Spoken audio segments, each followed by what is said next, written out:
नमस्कार साथियों, एक बार फिर से आप सभी का वे24 की इस खास क्लास में स्वागत है। भारतीय संविधान यानी कि इंडियन पॉलिटी से संबंधित 500 प्लस एमसीक्यू विद फैक्ट के साथ की करने जा रहे थे। इसमें हम 200 प्लस क्वेश्चन कर चुके हैं। इससे आगे इस क्लास में देखते हैं।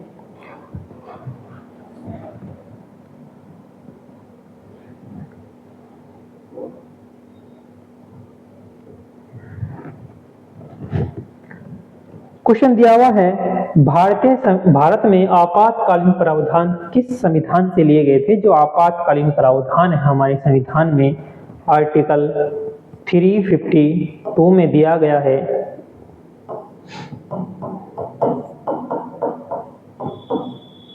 राष्ट्रीय आपातकाल और 356 में है राज्य आपातकाल और 360 में दिया है वित्तीय आपातकाल, जो आज तक हमारे देश में नहीं लगाया गया। तो ये किसके संविधान से लिए गए थे? ये जर्मनी के संविधान से नहीं लिया गया था। 3 प्रकार के आपातकालीन है। आपातकाल है 352, 356 और 360 में। राष्ट्रीय आपातकाल किस अनुच्छेद में दिए गए हैं? जो राष्ट्रीय आपातकाल हैं वो किस अनुच्छेद में दिए गए हैं? वे दिए गए हैं 352। कहीं राज्य आपातकाल 356 और वहीं अगर हम बात करें वित्तीय आपातकाल जो आज तक हमारे देश में नहीं लगाया गया वो 360 में है। 368 का जो है ये है संविधान संशोधन से संबंधित अनुच्छेद है। नेक्स्ट है, भारत में अब तक कितनी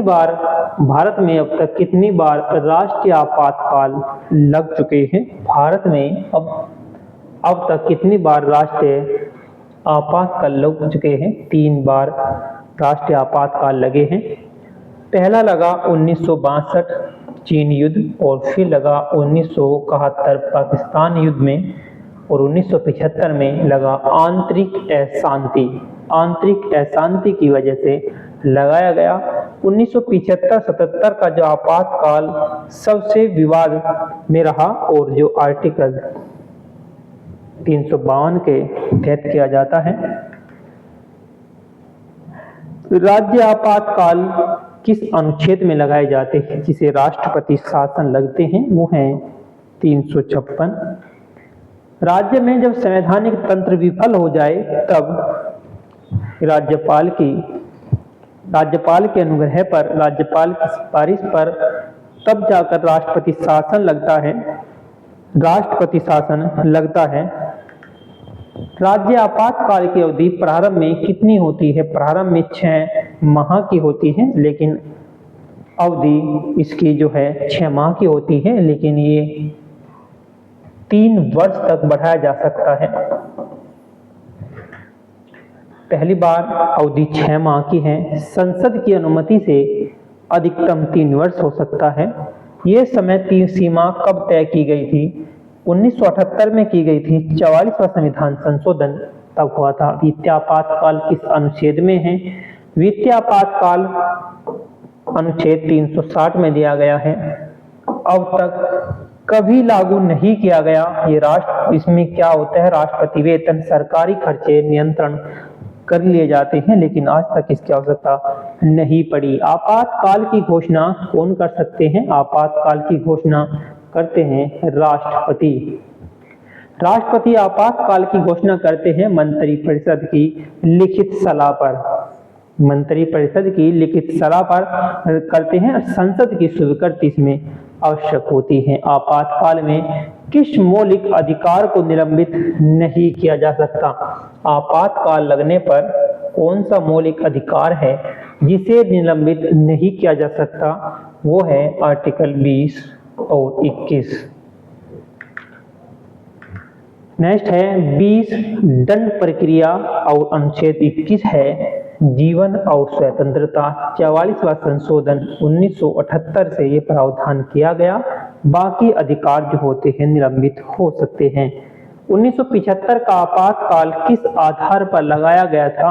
आंतरिक अशांति के आधार पर इसे लगाया गया है। 25 जून 1975 को इंदिरा गांधी सरकार ने इसे लगाया था। 21 माह तक ये चला, 21 माह तक ये आपातकाल चला था। 44वें संशोधन 1978 में कौन सा महत्वपूर्ण प्रावधान जोड़ा गया था? तो 1975 में 1978 में जो महत्वपूर्ण प्रावधान जोड़ा गया था वो था आंतरिक अशांति की जगह, जो आंतरिक अशांति की वजह से आपातकाल लगाया गया था, तो उसके स्थान पर इसे हटा दिया गया और इसके स्थान पर सशस्त्र विद्रोह कर दिया गया। चुनाव आयोग का प्रावधान संविधान के किस अनुच्छेद में है? चुनाव आयोग का जो प्रावधान है, चुनाव आयोग का प्रावधान किस अनुच्छेद में है? अनुच्छेद 324 में इसका प्रावधान किया गया है। नेक्स्ट है, भारत के चुनाव आयोग की नियुक्ति कौन करता है? भारत के चुनाव आयोग की नियुक्ति कौन करता है?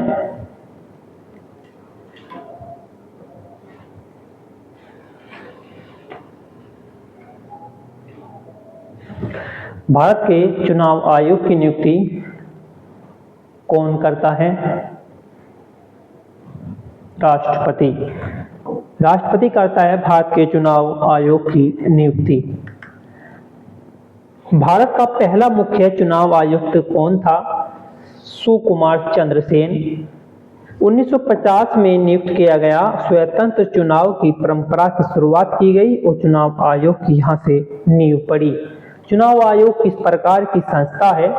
चुनाव आयोग जो संस्था है किस प्रकार की संस्था है? अर्ध न्यायिक संस्था है। चुनाव आयोग किस प्रकार की संस्था है? अर्ध न्यायिक संस्था है।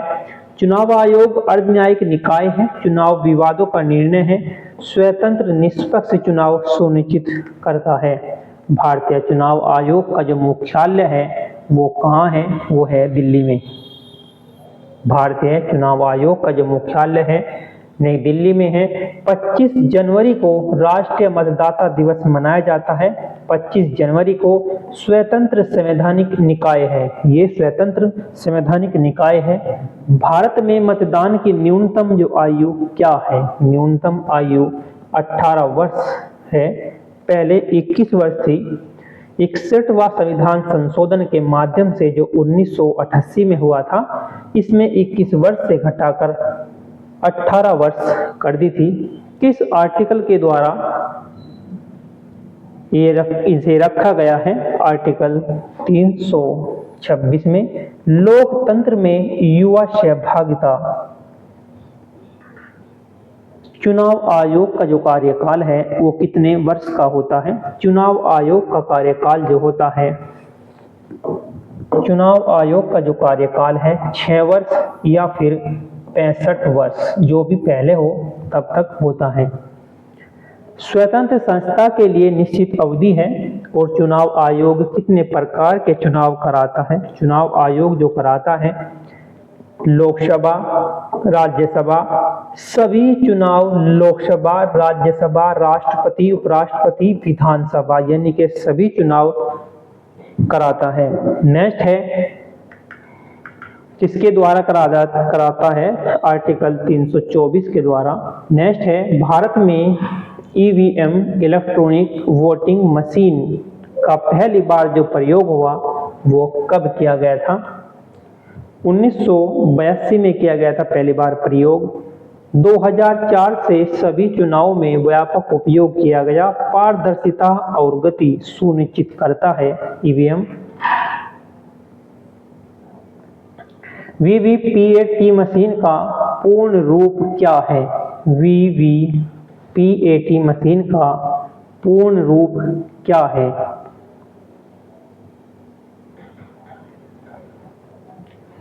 वीवीपी का मशीन एक वीवीपीएटी मशीन है, वोटर वेरिफिकेबल पेपर ऑडिट ट्रायल। इसे 2013 से इस्तेमाल शुरू हुआ। ईवीएम के साथ पेपर स्लिप मिलती है। ईवीएम के साथ पेपर स्लिप मिलती है।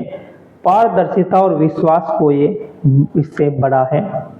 भारतीय संविधान में चुनाव के लिए किस प्रकार का मताधिकार किया गया? सार्वभौमिक वयस्क मताधिकार का प्रयोग किया गया है। 18 वर्ष से ऊपर सभी नागरिक है। किस आर्टिकल के थ्रू? 326 आर्टिकल के द्वारा। और लोकतंत्र का ये आधार है। भारत में पहला आम चुनाव कब किया गया था? भारत में पहला जो आम चुनाव किया गया था 1951 और 52 में ये किया गया था। जवाहरलाल नेहरू पहली बार प्रधानमंत्री इसमें बने थे और लोकसभा और विधानसभा चुनाव साथ ही हुए थे। पहला आम चुनाव किसके अधीन कराया गया था? पहला आम चुनाव किसके अधीन ये कराया गया था? सुकेश चंद्र सेन के द्वारा। पहले मुख्य चुनाव आयुक्त थे। 1951-52 का चुनाव कराया और स्वतंत्र चुनाव की परंपरा स्थापित की थी। चुनाव आयोग का गठन कब किया गया? चुनाव आयोग का जो गठन किया गया था वो कब किया गया था?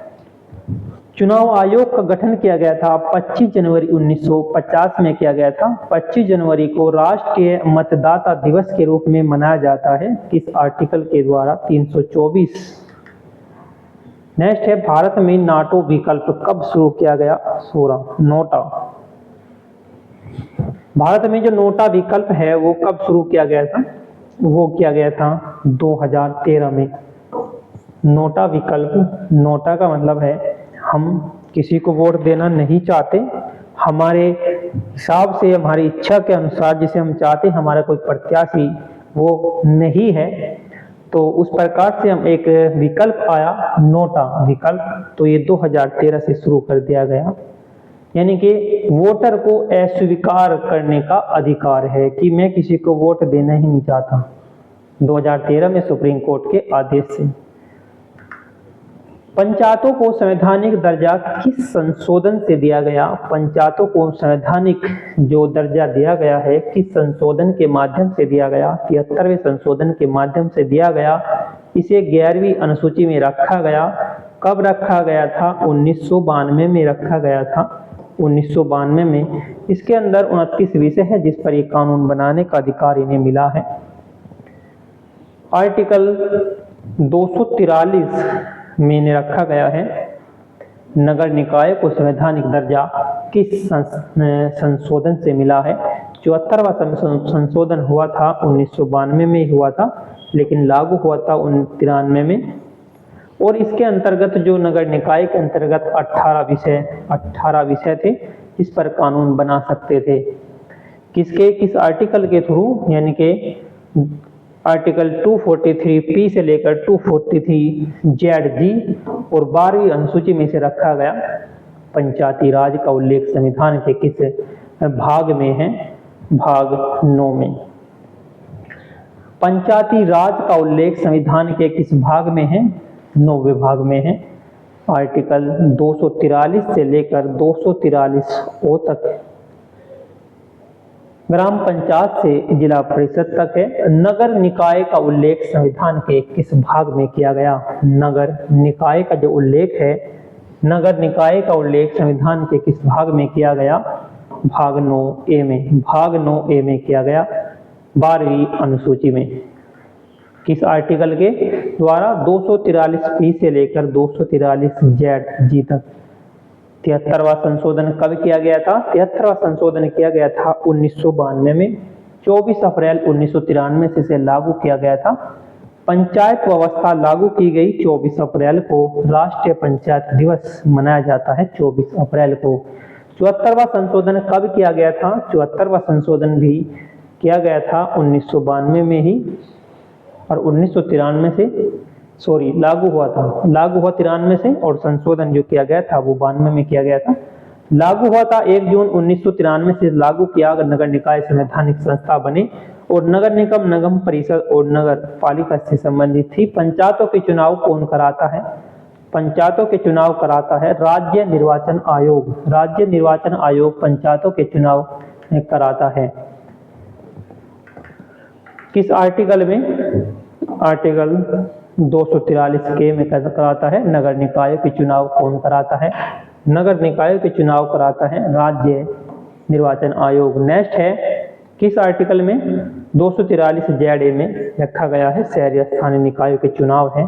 पंचायतों और नगर निकायों में महिलाओं के लिए न्यूनतम जो आरक्षण है वो कितना है? वो है 33%। पंचायतों और नगर निकायों में महिलाओं के लिए जो न्यूनतम आरक्षण की व्यवस्था है वो 33% है। 73वां संविधान संशोधन 73वां संविधान और 74वां संविधान संशोधन में 33% आरक्षण कई राज्यों में 50% तक भी से कर दिया गया और महिलाओं की सहभागिता सुनिश्चित कर दी। नेक्स्ट है अनुसूचित जाति और जनजाति के लिए पंचायतों और जनसंख्या के अनुपात में आरक्षण किस अनुपात में किया गया था? ये किया गया था जनसंख्या के अनुपात में। नेक्स्ट है पंचायती राज की 3 जो स्तरीय सभा थी, 3 स्तरीय सभा व्यवस्था में सबसे ऊपरी स्तर कौन सा है?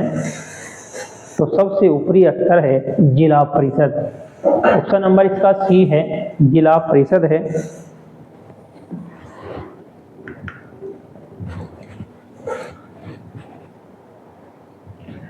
जिला परिषद जो होता है सर्वोच्च स्तर है और पंचायती समिति मध्य स्तर और ग्राम पंचायत एक निचला स्तर है।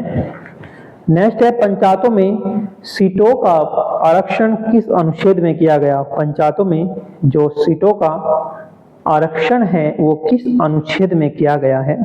वो किया गया है आर्टिकल 243D में। 243D में ऑप्शन नंबर इसका बी है। 243D में है SC और ST और महिलाओं के लिए आरक्षण की व्यवस्था इसमें की गई है। स्थानीय स्तर पर समान भागीदारी। नेक्स्ट है नगर निकायों से संबंधित कौन सी अनुसूची है? नगर निकायों से संबंधित जो सूची है किस अनुसूची में रखा गया है? तो नगर निकायों को रखा गया है 12वीं अनुसूची में। 10वीं और 11वीं 12वीं अनुसूची ने जोड़ी गई थी। मूल संविधान में 8 अनुसूचियां थी लेकिन आज 12 अनुसूची हैं, इसे जोड़ा गया था। 74वां संविधान संशोधन के माध्यम से 12वीं अनुसूची को जोड़ा गया था।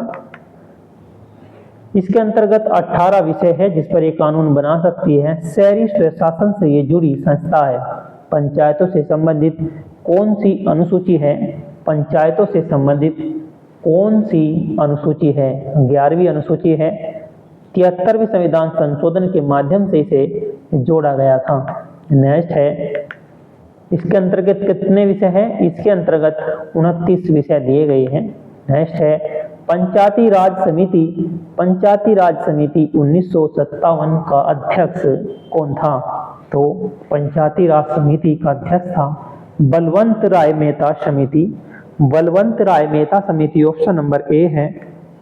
बलवंत राय मेहता समिति सी 3 स्तरीय पंचायत व्यवस्था की सिफारिश की गई थी। 1959 राजस्थान में पहला प्रयोग किया गया। पंचायत व्यवस्था का सबसे पहला जो प्रयोग किया गया राजस्थान में किया गया और 1959 में।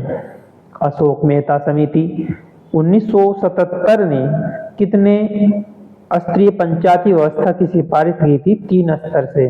3 स्तर से की थी। 3 स्तर से की थी। जिला परिषद, मंडल पंचायत और वित्तीय पंचायत पर इन्होंने जोर दिया था। 2 स्तरीय जो व्यवस्था की गई थी जिला परिषद और मंडल पंचायत और वित्तीय स्वायत्तता पर जोर दिया गया। 73वें संविधान में आंशिक रूप से इसे अपना लिया था। नेक्स्ट है पंचायत चुनाव कितने समय में अनिवार्य है? पंचायत जो चुनाव है वो 5 वर्ष में है। अनुच्छेद 243 में, अनुच्छेद 243 से संबंधित है। विघटन होने पर 6 माह में चुनाव होता है। तो पंचायत चुनाव ने कितने समय में अनिवार्य किया था? ये किया था 5 वर्ष में।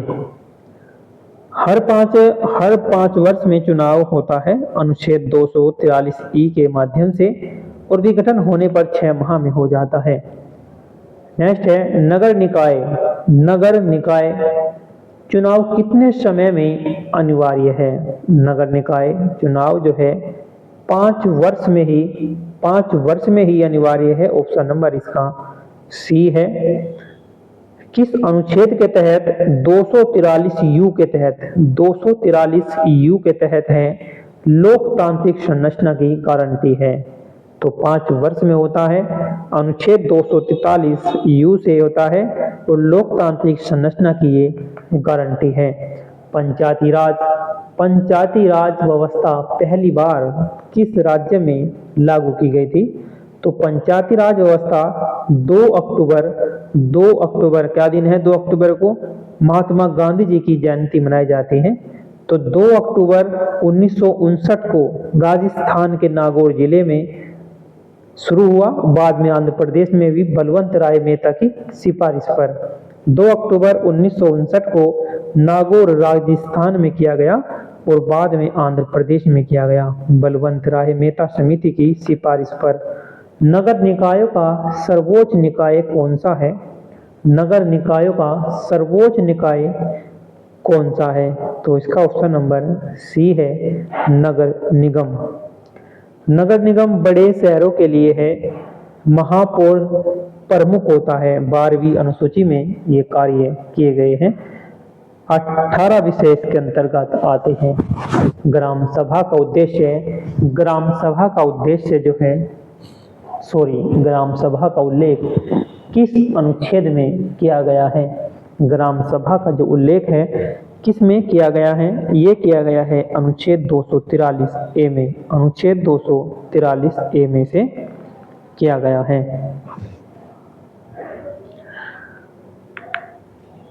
नेक्स्ट है 243 में किया गया है ग्राम सभा बराबर ग्राम स्तर पर सभी मतदाता पंचायतों की आधारभूत इकाई हैं। पंचायती राज से संबंधित किस समिति ने ग्राम स्वराज पर बल दिया है?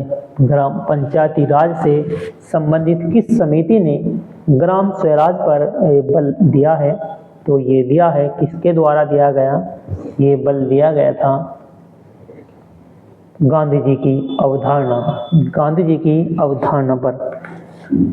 गांधी जी ने ग्राम स्वराज की अवधारणा दी थी। पंचायतें लोकतंत्र की जड़ें हैं, मजबूत करती हैं। पंचायतें लोकतंत्र की जड़ें को मजबूत करती है, और संविधान में भाग 9 में ये लागू किया गया है। किस अनुसूची में है पंचायती राज? ये 11वीं अनुसूची में है। किस संशोधन के माध्यम से जोड़ी गई? ये 73वें संविधान संशोधन 1992 के तहत इन्हें जोड़ा गया था। नगर निकायों में महापौर किस निकायों का एक प्रमुख होता है? तो नगर निकायों में महापौर किस निकाय का प्रमुख होता है? ये होता है नगर निगम का। नगर निगम का ऑप्शन नंबर सी है। नगर निगम का प्रमुख महापौर है, सीधे प्रत्यक्ष चुनाव से चुने जा सकते हैं। शहरी शासन का सर्वोच्च पद है। नेक्स्ट है पंचायती राज में सरपंच किसका प्रमुख होता है? पंचायती राज में सरपंच किसका प्रमुख होता है? ये होता है ग्राम पंचायत का। ग्राम पंचायत का प्रमुख सरपंच होता है, सीधे जनता के द्वारा निर्वाचित होता है। ग्राम स्तर पर शासन है। पंचायती राज और नगर निगम निकायों का संवैधानिक दर्जा कब से मिला है? पंचायती राज और नगर निकायों का संवैधानिक दर्जा ये कब से मिला है? तो ये मिला है 1993 से। 73वां संविधान संशोधन और 74वां संविधान संशोधन जो 1993 से लागू हुआ। पंचायत 24 अप्रैल 1993 से शुरू हुई और लागू हुई 24 अप्रैल 1993 से, और नगर निकाय 1 जून 1993 में। भारत में केंद्र शासित प्रदेशों का उल्लेख संविधान के किस अनुच्छेद में है? भारत में केंद्र शासित प्रदेशों का उल्लेख संविधान के किस अनुच्छेद में है? ऑप्शन नंबर इसका बी है 239, 241, 239 से 241 में भारत के जो केंद्र शासित प्रदेश हैं उनका उल्लेख संविधान में मिलता है। राष्ट्रपति द्वारा प्रशासित होते हैं और संसद इनके लिए कानून बनाती है। भारत में वर्तमान में कुल कितने केंद्र शासित प्रदेश हैं? 8 केंद्र शासित प्रदेश हैं। 8 केंद्र शासित प्रदेश हैं। 2020 से लद्दाख अलग और जम्मू कश्मीर का पुनर्गठन 2019 में हुआ। अब 8 केंद्र शासित प्रदेश हैं। राष्ट्रीय राजधानी क्षेत्र दिल्ली का विशेष जो प्रावधान है किस अनुच्छेद में है? किस अनुच्छेद में दिया गया है? राष्ट्रीय राजधानी क्षेत्र दिल्ली का जो विशेष प्रावधान है किस अनुच्छेद में है? अनुच्छेद 239 ए में है। अनुच्छेद 239 ए में है। 69वां संशोधन किया गया। कब किया गया? 1991 में किया गया। दिल्ली को विशेष दर्जा में दिया गया था। और फिर है अनुच्छेद 370 किस राज्य से संबंधित था? जम्मू कश्मीर से, जो अब 5 अगस्त 2019 को निरस्त कर दिया है। अब यूटी यानी कि जम्मू कश्मीर और लद्दाख केंद्र शासित प्रदेश बन गए हैं। अनुच्छेद 35 ए किससे संबंधित है? अनुच्छेद 35 ए किससे संबंधित था? तो ये जो संबंधित था जम्मू कश्मीर को विशेष अधिकार से, जम्मू कश्मीर के अस्थायी निवासियों के अधिकार से 1954 राष्ट्रपति आदेश से जुड़ा हुआ है और 2019 में निरस्त कर दिया गया। अनुच्छेद 371 का संबंध किससे है? अनुच्छेद 371 का जो संबंध है वो है विशेष राज्य प्रावधान से। अनुच्छेद 371 का जो संबंध है वो है विशेष राज्य प्रावधान से। तो महाराष्ट्र, गुजरात, नागालैंड, मणिपुर, आंध्र प्रदेश, सिक्किम, कर्नाटक आदि के लिए विशेष प्रावधान दिए गए हैं क्षेत्रीय असमानताओं को दूर करने में। अनुच्छेद 370 ए किस राज्य से संबंधित है? अनुच्छेद 371 ए किस राज्य से संबंधित है? ऑप्शन नंबर बी नागालैंड से। नागालैंड से संबंधित है। धार्मिक व सामाजिक रीति रिवाज की सुरक्षा और संसद के कानून लागू नहीं होते तब तक राज्य विधान सभा न जाए। अनुच्छेद 371 बी का संबंध किस राज्य से है? असम से। अनुच्छेद 371 बी का संबंध किससे है? असम से है। असम जनजातीय क्षेत्रों के लिए है। संविधान 22वां संविधान संशोधन किया गया था। कब किया गया था? 1969 में किया गया था उसके द्वारा।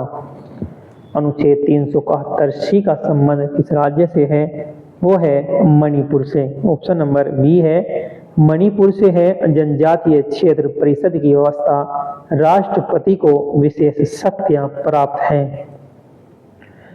नेक्स्ट है अनुच्छेद 371 एफ किस राज्य से संबंधित है? वो है सिक्किम से। अनुच्छेद 371 एफ का संबंध किस राज्य से है? वो है सिक्किम से। 36वां संविधान संशोधन किया गया था। कब किया गया था? 1975 में किया गया था। सिक्किम को पूर्ण राज्य का दर्जा दे दिया था। अनुच्छेद 371 जी का संबंध किस राज्य से है? वो है मिजोरम से। मिजोरम से है। Option number A Mizoram. धार्मिक व सामाजिक प्रथाओं की सुरक्षा। धार्मिक व सामाजिक प्रथाओं की सुरक्षा। संसद के कानून लागू नहीं होते तब तक विधानसभा न चाहे। अनुच्छेद 371 एच किस राज्य से संबंधित है? तो वे हैं अनुच्छेद अरुणाचल प्रदेश से। अनुच्छेद 371 एच का संबंध है अरुणाचल प्रदेश से। राज्यपाल को विशेष शक्तियां दी गई है। 55वां संविधान संशोधन जो 1986 में हुआ था उसके द्वारा। और नेक्स्ट है अनुच्छेद 371 जे किस राज्य से संबंधित है? यह है कर्नाटक से। अनुच्छेद 371 जे किस राज्य से संबंधित है? वे हैं कर्नाटक। कर्नाटक हैदराबाद कर्नाटक क्षेत्र से है। 98वां संविधान संशोधन किया गया 2012 में, तब से है। रोजगार और शिक्षा में विशेष प्रावधान इसमें दिए गए हैं। केंद्र शासित प्रदेश में प्रशासनिक केंद्र शासित प्रदेश में प्रशासक की नियुक्ति कौन करता है? केंद्र शासित प्रदेश में प्रशासक की नियुक्ति कौन करता है? यह है राष्ट्रपति। राष्ट्रपति के द्वारा नियुक्ति करता है। प्रशासक का मतलब है लेफ्टिनेंट गवर्नर या एडमिनिस्ट्रेटर। अनुच्छेद 239। चंडीगढ़ किस प्रकार का केंद्र शासित प्रदेश है? चंडीगढ़ किस प्रकार का एक केंद्र शासित प्रदेश है चंडीगढ़? तो ये है केंद्र प्लस पंजाब व हरियाणा की संयुक्त राजधानी से संबंधित है। पंजाब और हरियाणा की संयुक्त राजधानी है चंडीगढ़ और अनुच्छेद 239 के द्वारा संचालित है। प्रशासक राष्ट्रपति नियुक्त करते हैं। कौन सा केंद्र शासित प्रदेश विधानमंडल रखता है? कौन सा केंद्र शासित प्रदेश विधानमंडल रखता है? ऑप्शन नंबर डी है, यानी कि सभी। दिल्ली, पुडुचेरी, जम्मू कश्मीर। दिल्ली, पुडुचेरी, जम्मू कश्मीर के पास विधानमंडल है।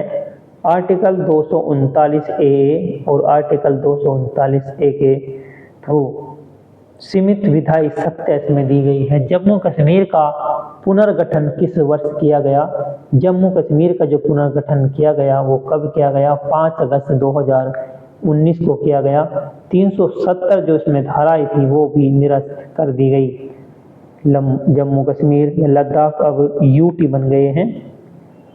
लद्दाख केंद्र शासित प्रदेश में विधानसभा है या नहीं? लद्दाख जो केंद्र शासित प्रदेश बना है 2019 में, क्या इसमें विधानसभा है या नहीं? तो ऑप्शन नंबर बी, नहीं। लद्दाख में विधानसभा नहीं है। केंद्र द्वारा प्रशासित है। लेफ्टिनेंट गवर्नर प्रमुख है। पुडुचेरी को विधानमंडल का दर्जा किस अनुच्छेद में दिया गया? किस अनुच्छेद में से दिया गया? पुडुचेरी को विधानमंडल का दर्जा किस अनुच्छेद में दिया गया? तो ये दिया गया है आर्टिकल 239 ए में।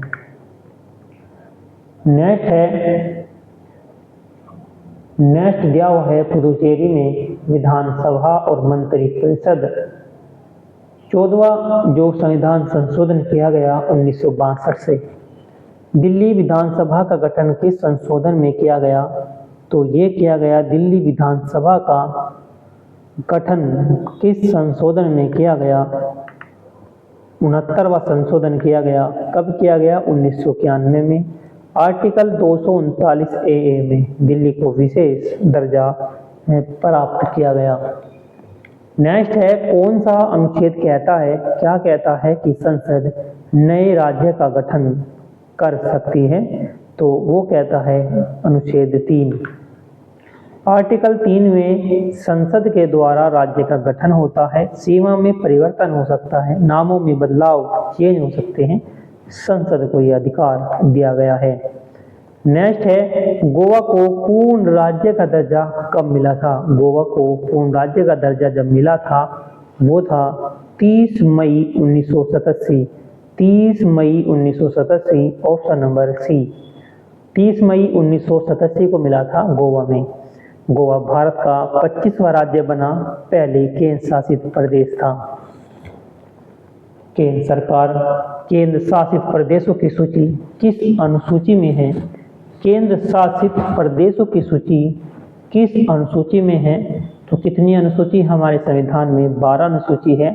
तो केंद्र शासित प्रदेशों की सूची पहली ही अनुसूची में दी गई है। राज्य और यूटी की सूची पहली अनुसूची में है। राज्य अर्थात केंद्र शासित प्रदेशों का संबंध पहली अनुसूची से है, संविधान का हिस्सा है। दमन और दीव, दायरा और नगर हवेली कब मिलाए गए? दमन, दीव, दायरा और नगर हवेली कब मिलाए गए थे?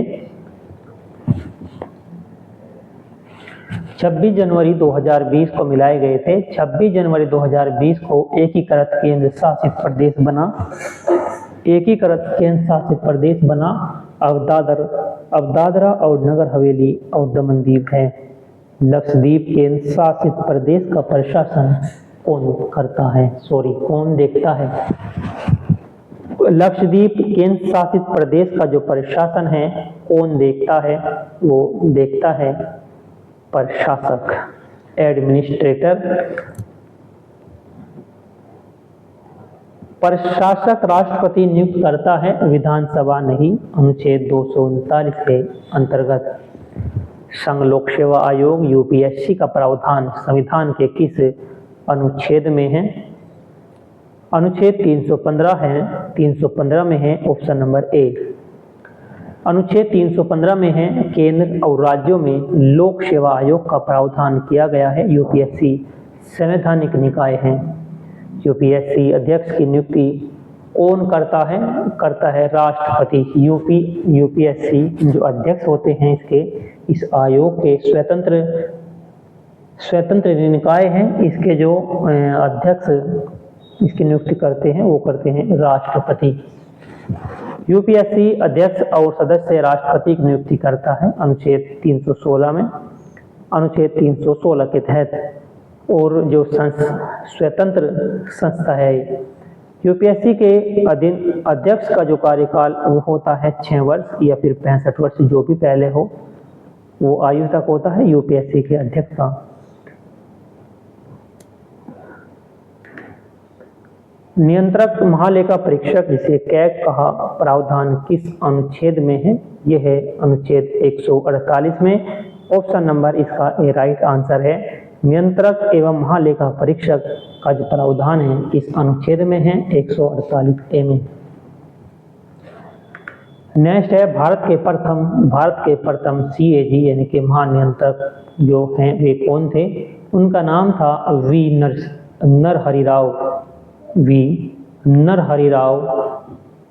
नरहरि राव पहले कैग थे। 1948 में नियुक्त हुए। कैग की रिपोर्ट संसद में प्रस्तुत की जाती है। वित्त आयोग का जो प्रावधान है किस अनुच्छेद में है? तो वित्त आयोग का प्रावधान 280 में दिया गया है और केंद्र और राज्यों के बीच वित्तीय संसाधनों का बंटवारा करता है और क्या करता है? और 5 वर्ष पर गठन किया जाता है। नेक्स्ट है राष्ट्रीय मानवाधिकार आयोग की स्थापना कब की गई थी? राष्ट्रीय मानवाधिकार आयोग की जो स्थापना की गई थी वो की गई थी 1993 में। राष्ट्रीय मानवाधिकार आयोग की जो स्थापना की गई थी 1993 में की गई थी। नेक्स्ट है यह अर्ध संवैधानिक संस्था है। मानव अधिकार संरक्षण अधिनियम के द्वारा मानवाधिकार की रक्षा और संवर्धन से संबंधित है। ये अर्ध संवैधानिक संस्था है। वर्तमान में एनएचआरसी के अध्यक्ष कौन होते हैं? वर्तमान में एनएचआरसी के अध्यक्ष कौन होते हैं? वे होते हैं भारत के मुख्य न्यायाधीश सेवानिवृत्त। नेक्स्ट है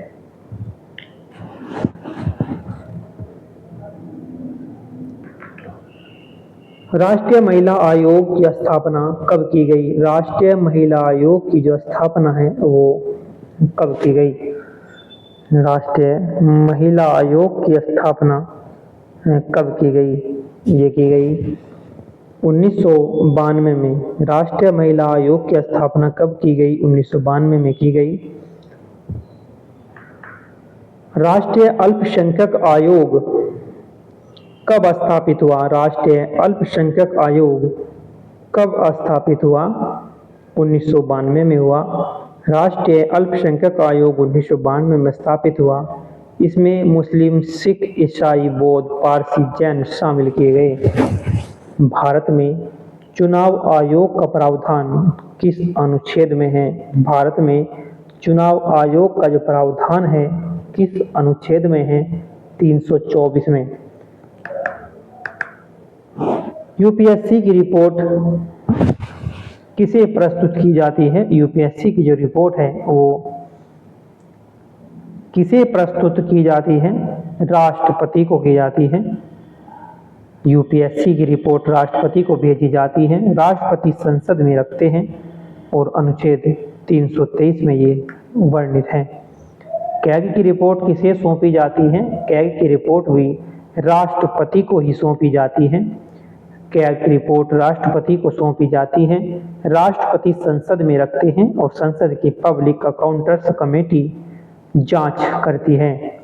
राज्य लोक सेवा आयोग यूपीपीएससी का प्रावधान किस अनुच्छेद में है? वो है 315 में। 315 में। प्रत्येक राज्य में लोक सेवा आयोग है। यूपीएससी के समान एक संरचना है इसकी भी। और यूपीएससी का मुख्यालय कहाँ स्थित है? यूपीएससी का मुख्यालय दिल्ली में है। यूपीएससी स्वतंत्र संवैधानिक निकाय है। केंद्रीय सेवाओं की भर्ती है। राज्य लोक सेवा आयोग की रिपोर्ट किसे सौंपी जाती है? राज्य लोक सेवा आयोग की रिपोर्ट किसे सौंपी जाती है? ये सौंपी जाती है राज्यपाल को। राज्य लोक सेवा आयोग की रिपोर्ट किसे सौंपी जाती है? जैसे संघ लोक सेवा आयोग की रिपोर्ट राष्ट्रपति को सौंपी जाती थी, तो यहाँ पर राज्य लोक सेवा आयोग की रिपोर्ट राज्यपाल को सौंपी जाती है। किस अनुच्छेद के तहत? 223। यूपीएससी के सदस्य को हटाने की सिफारिश कौन करता है? Supreme court. यूपीएससी के सदस्य को हटाने की सिफारिश कौन करता है? करता है सुप्रीम कोर्ट। सुप्रीम कोर्ट जांच के बाद सिफारिश करता है, राष्ट्रपति हटाता है। किस आर्टिकल के थ्रू? 317 आर्टिकल के थ्रू। राष्ट्रीय पिछड़ा वर्ग आयोग एनसीबीसी को संवैधानिक दर्जा कब दिया गया था? 2018 में दिया गया था। 102वां संशोधन किया गया था 2018 में। 102वां संशोधन किया गया 2018 में अनुच्छेद 338 बी के तहत। अब एनसीबीसी संवैधानिक संस्था है। राष्ट्रीय अनुसूचित जाति आयोग किस अनुच्छेद में है? राष्ट्रीय अनुसूचित जाति आयोग किस अनुच्छेद में दी गई है? राष्ट्रीय अनुसूचित जाति आयोग किस अनुच्छेद में है? अनुच्छेद 338 में है। एससी के लिए हितों की रक्षा है। 65वां संशोधन किया गया था 1990 से, तब से है। राष्ट्रीय अनुसूचित जनजाति आयोग किस अनुच्छेद में है? राष्ट्रीय अनुसूचित जनजाति आयोग किस अनुच्छेद में है? राष्ट्रीय अनुसूचित जनजाति आयोग किस अनुच्छेद में है? अनुच्छेद 338 ए में है। 89वां संशोधन किया गया है 2003 से। एसटी के हितों की रक्षा है। सूचना आयोग का गठन किस कानून से हुआ? किस कानून से हुआ? यह है सूचना का अधिकार अधिनियम से। सूचना का अधिकार अधिनियम से हुआ 2005 में। राष्ट्रीय और राज्य सूचना आयोग पारदर्शिता और जवाबदेही सुनिश्चित करना है। यूपीएससी के सदस्यों की संख्या कौन निर्धारित करता है? यूपीएससी के सदस्यों की संख्या कौन निर्धारित करता है? राष्ट्रपति के द्वारा होती है, आर्टिकल 318 में। राष्ट्रीय मानवाधिकार आयोग का कार्यकाल कितना है? 5 वर्ष का इसका कार्यकाल है और आयु सीमा 70 वर्ष है। राष्ट्रीय मानवाधिकार आयोग का कार्यकाल 6 वर्ष का है, उम्र 70 है। ये अर्ध संवैधानिक संस्था है। केंद्रीय सतर्कता आयोग सीवीसी की स्थापना कब हुई? केंद्रीय सतर्कता आयोग की स्थापना कब की गई? ये की गई 1964 ईस्वी में की गई थी। 1964 ईस्वी में की गई थी। नेक्स्ट है राष्ट्रीय विधि आयोग किस प्रकार की संस्था है? किस प्रकार की ये संस्था है? ये है कार्यकारी संस्था है राष्ट्रीय विधि आयोग। तो ये 300 क्वेश्चन पूरे हो चुके हैं। हमने भारत के संविधान के 300 एमसीक्यू किए प्लस उससे संबंधित फैक्ट देखे जो प्रत्येक परीक्षा की दृष्टि से उपयोगी होंगे। आगामी जो परीक्षा है उनमें ये सभी में हेल्पफुल हैं। तो इस वीडियो में यहाँ तक की